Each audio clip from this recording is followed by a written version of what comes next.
안녕하세요. BTX입니다. 오늘은 열왕기상 2장을 살펴보겠습니다. 다윗은 솔로몬에게 힘써 대장부가 되라고 유언합니다. 그런데 그 대장부가 되는 길은 하나님의 명령을 지켜 그 길로 행하는 것입니다. 계명과 율례와 증거를 모세의 율법에 기록된 대로 지키는 것입니다. 그럴 때 형통한 삶을 누리게 될 것임을 다윗은 강조합니다. 이 말씀은 모세의 뒤를 이었던 여호수아에게 주셨던 하나님의 말씀을 연상시킵니다.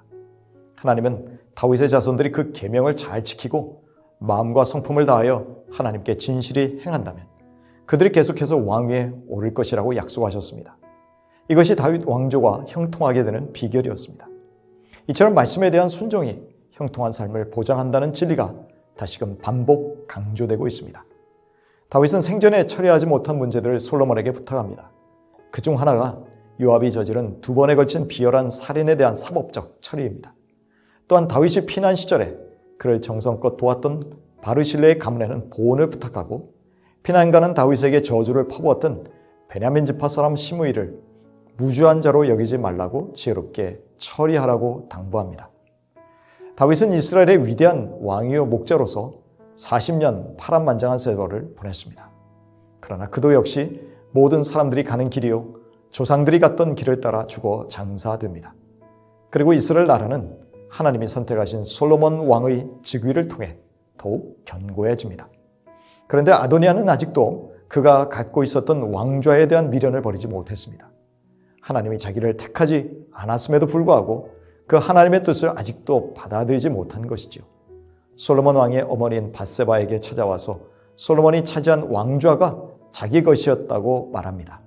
하지만 다윗은 그 왕위를 주겠다고 약속한 적이 없습니다.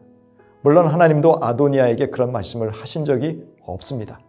그런데 지금 이 순간까지 아도니아는 모든 백성들이 자기를 왕으로 삼으려 했다고 착각하는 과대 망상증에 사로잡혀 있었습니다. 그는 여전히 현실도 파악 못하고 하나님의 뜻도 분별할 줄 몰랐습니다. 그런데 아도니아가 그 왕위가 아우 솔로몬에게 돌아간 것이 하나님이 하셨다고 말합니다.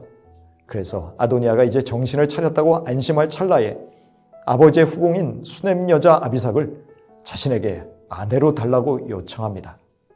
아도니아의 이 요청은 아버지의 아내를 범하지 말라는 율법을 정면으로 어기는 것입니다. 또한 이방의 풍속을 좇아서 전임 왕의 후궁을 아내로 삼는 것은 자기가 왕의 계승자임을 은근히 드러내는 것이나 마찬가지입니다.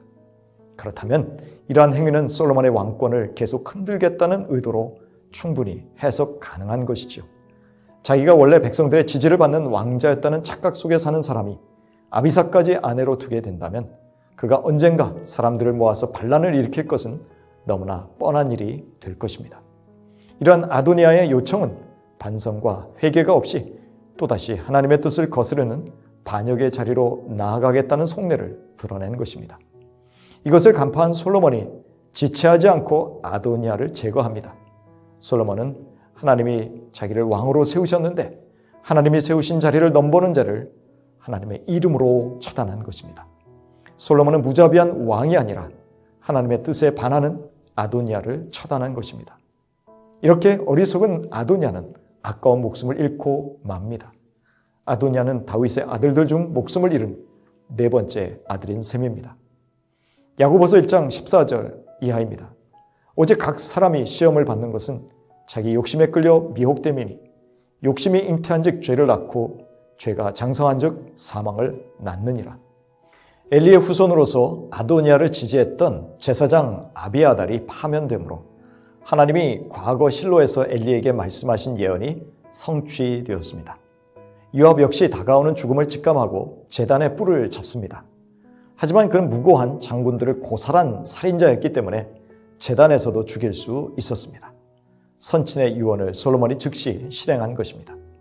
시므이는 예루살렘이라는 주거 제한 구역에서 살다가 타 지역으로 이탈하면 사형당하게 될 것을 솔로몬과 약속하였습니다. 그러나 시므이는 3년 후에 이 약정을 깨뜨림으로 솔로몬에 의해 죽임을 당합니다. 이처럼 하나님은 무죄한 자의 피를 흘리는 살인이나 불순종과 반역에 대하여 그 대가를 치르게 하신다는 것을 알아야 합니다. 솔로몬은 바로 그 하나님의 공의의 심판의 도구로 기능을 수행하고 있었습니다. 이런 과정을 통해서 솔로몬의 왕권은 강화되었고 이스라엘 나라 역시 견고하게 되었습니다. 솔로몬이 자신의 무고한 정적들을 제거했기 때문에 나라가 안정되었습니까? 아닙니다. 정의가 시행되었기 때문에 하나님이 나라를 견고하게 하신 것입니다. 만일 솔로몬이 불의한 권력을 휘둘러 피해 숙청을 단행하였다면 하나님이 그런 악행을 간과하지 않으셨을 것입니다. 교회나 사회나 나라가 연합하고 안정되는 것은 불의의 눈을 감고 범죄자들과 화합 타령을 했을 때가 아닙니다. 하나님이 주신 권위를 가지고 공평과 정의를 실행했을 때임을 알아야 합니다. 미가서 6장 8절입니다. 사람아, 주께서 선한 것이 무엇임을 내게 보이셨나니 여호와께서 내게 구하시는 것은 오직 정의를 행하며 인자를 사랑하며 겸손하게 내 하나님과 함께 행하는 것이 아니냐.